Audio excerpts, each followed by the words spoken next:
Hi friends, ഞാൻ ഇന്ന് ഒരു പുട്ടിൻ്റെ റെസിപ്പി ആയിട്ടാണ് വന്നിരിക്കുന്നത്. പുട്ട് എല്ലാവർക്കും അറിയാം, ഈസിയാണെന്നും എനിക്കും അറിയാം. പക്ഷേ ഇതുപോലെ ആരെങ്കിലും ഉണ്ടാക്കാത്ത ആരെങ്കിലും ഉണ്ടാക്കി നോക്ക്. കണ്ട പഞ്ഞി പോലെ ഉണ്ട് കേട്ടോ ഈ പുട്ട്.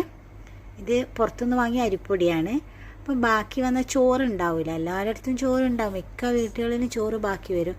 അപ്പോൾ ആ ചോറ് ഇതുപോലെ ഒന്ന് മിക്സിയിലിട്ടിട്ട് അരച്ചെടുക്കുക, വെള്ളവും ചേർത്തിട്ട്. എന്നിട്ടൊരു അരിപ്പ വെച്ചിട്ട് അങ്ങ് അരിച്ചു കൊടുക്കുക. അതെന്തിനകത്ത് ചിലത് അരഞ്ഞിട്ടുണ്ടാവില്ല, അപ്പോൾ അതങ്ങ് അരിപ്പ വെച്ച് അരിച്ചെടുത്താൽ മതി. അധികം ടൈറ്റ് വേണ്ട, കുറച്ച് ലൂസായിട്ട് കേട്ടോ.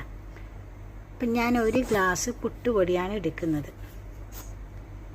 അപ്പോൾ ഈ റൈസ്, ബാക്കി വന്ന റൈസ് വേസ്റ്റ് ആവില്ല. ഇങ്ങനെ ചെയ്ത് നോക്കിയാൽ അതൊരു ഗുണം തന്നെയല്ല, കളയണ്ടല്ല ചോറൊന്നും. അപ്പോൾ ഒരു ഗ്ലാസ് പുട്ടുപൊടി, ആവശ്യത്തിന് ഉപ്പും. നമ്മൾ വെള്ളത്തിന് പകരം ഈ അരച്ചു വെച്ച മാവാണ് കേട്ടോ ചേർക്കുന്നത്, അതേ വ്യത്യാസമുള്ളൂ. എന്നിട്ട് ചേർത്തിട്ട് ഒരു 10 മിനിറ്റ് നമ്മളിത് കുഴച്ച് വെക്കും. 10 മിനിറ്റ് കുഴച്ച് നമുക്കിത് കട്ടിയായി വരും, ഇങ്ങനെ ഒരു ഹാർഡായിട്ട് വരും. ഹാർഡായിട്ട് വന്നു കഴിഞ്ഞാൽ ചില പൊടി അങ്ങനെ വേവട്ടെ, ചില നല്ല സോഫ്റ്റ് ആയിരിക്കും.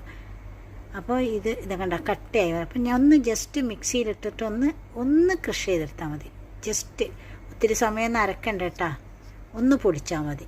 കണ്ടില്ല? എന്നിട്ട് സാധാരണ പുട്ട് ചുടുന്നത് പോലെ തന്നെ നിങ്ങൾ പുട്ട് ചുട്ട് നോക്ക്, നല്ല സോഫ്റ്റ് ആയിരിക്കും.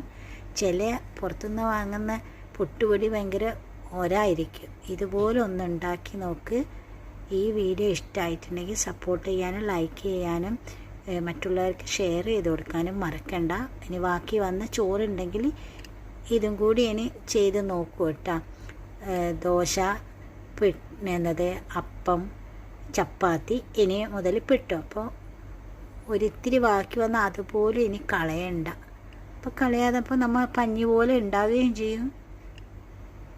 അപ്പോൾ ഈ വീഡിയോ ഇഷ്ടമായാൽ ലൈക്ക് ചെയ്യാനും സപ്പോർട്ട് ചെയ്യാനും മറക്കണ്ട കേട്ടോ.